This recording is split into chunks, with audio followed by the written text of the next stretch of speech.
when you start seeing a government struggling with paying salaries, Eric, as you mentioned, you've seen some of the government's people on television talking about the balance between debt and salaries.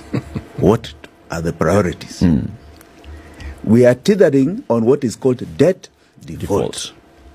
And I think Kenyans need to understand what that means to our lives. Ghana recently, December, went through a modicum of debt default. They could not meet their debt obligations. So what did Ghana do? They went to the IMF. And the IMF told them, before we look at you dealing with your debts, the sovereign in your country must understand and feel the pain first. Yes, CT. So Ghana calls in their bonds and says, now, if you have a bond of 10,000 shillings, you now take it at a discounted rate of 30%.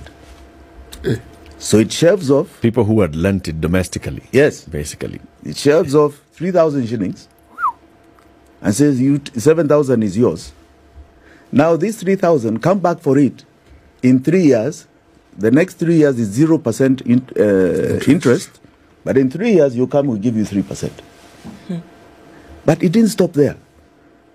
They went to bank accounts because the threat of banks collapsing is huge. So they come to your bank account. They raid your current account. They do the same thing. Here they'll raid your M-Pesa and do the same thing.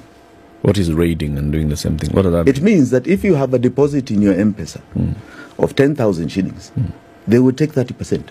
And you then have 7,000. So your balance, if you have a current account, your balance suddenly becomes 7,000. Becomes 7,000. Who is the sovereign? It's you, the citizen.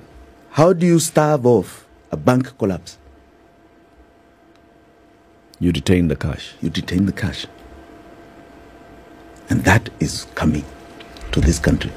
That is our best case scenario. That is our best case scenario. Right, I'm waiting for But what has it happened? What has happened to Ghana in 4 months? You've had an inflation rate that went from 12% to 45%. Yeah. So even whatever money you have left has become half its value on the market. Right. All right? Purchasing power. The 7,000 that was left on M-Pesa is now worth 3,000. 3,000. Yes. This is where we are headed. And that is our best case scenario. If you see Greece, if you remember the issue of Greece, they closed the banks. Literally. Literally. With 4 people's years. deposit. Your money was locked up. Yeah. Lebanon, they are still closed. And the currency has lost 90% of its value. Lebanon is still closed from 2019. Banks are closed. You're told, we'll give you a little stipend every month for you to try and exist, of money that is yours in your bank account. So our best case scenario is the Ghanaian situation. This is a reality to our lives going forward. And what are the implications of this? The implications mean that you cannot have the life that we are living today. However much we are struggling, this struggle will pale in comparison to what is coming.